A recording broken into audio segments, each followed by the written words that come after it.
খুনের মামলায় জামিন পেয়েই পাহাড় ডুয়ার্স নিয়ে ফের হুঙ্কার বিমল গুরুংয়ের।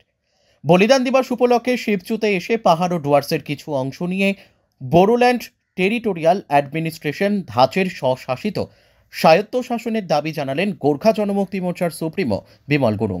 পাশাপাশি গোর্খাল্যান্ড নিয়ে জন্মসিদ্ধ দাবি থেকে তারা যে সম্পূর্ণ সরে আসছেন না সে কথাও জানান।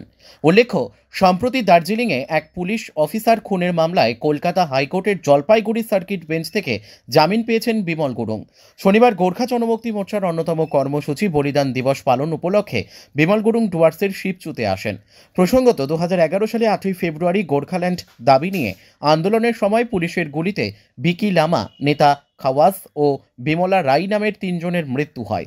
তারপর থেকে প্রতি বছর গোর্খা জনমুক্তি মোর্চার তরফে শিবচুতে পালিত হয়ে আসছে বলিদান দিবস। তৈরি হয়েছে শহীদ স্মারক। এদিনও তার পরিবর্তন হয়নি। এদিন গুরুং শহীদদের স্মৃতির প্রতি পুষ্পস্তবক দিয়ে শ্রদ্ধা জানান। তারপর বিভিন্ন বিষয় নিয়ে দীর্ঘ বক্তব্য রাখেন। পরে সাংবাদিকদের সঙ্গে মুখোমুখি হয়ে জানান, দার্জিলিং, কালিম্পং জেলা ও ডুয়ার্সের বিভিন্ন উন্নয়নের প্রয়োজনে বোরোল্যান্ড টেরিটোরিয়াল অ্যাডমিনিস্ট্রেশন ধাঁচের স্বশাসিত স্বায়ত্ত শাসনের। তবে তাদের জন্মসিদ্ধ দাবি গোর্খাল্যান্ড থেকে সরে আসছেন না বলেও এদিন জানান তিনি। এদিন এই উপলক্ষে সভায় সাধারণ মানুষের উপস্থিতি ছিল চোখে পড়ার মতো। अरे धरो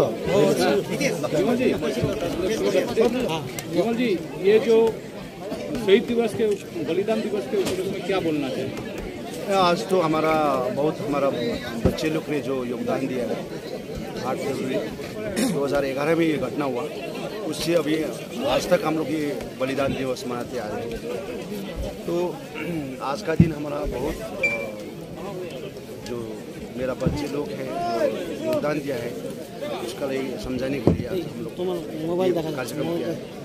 संग संग में उसका शहीद का फैमिली, संग संग में उसका जो रिलेटिव है उसका भी थोड़ा उसको भी यादगार करके आज का दिन जो एक ग्रुप बार किया हम लोग उसका श्रद्धांजलि दी।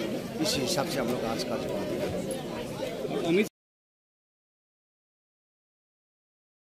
Bureau report, rising Bangla.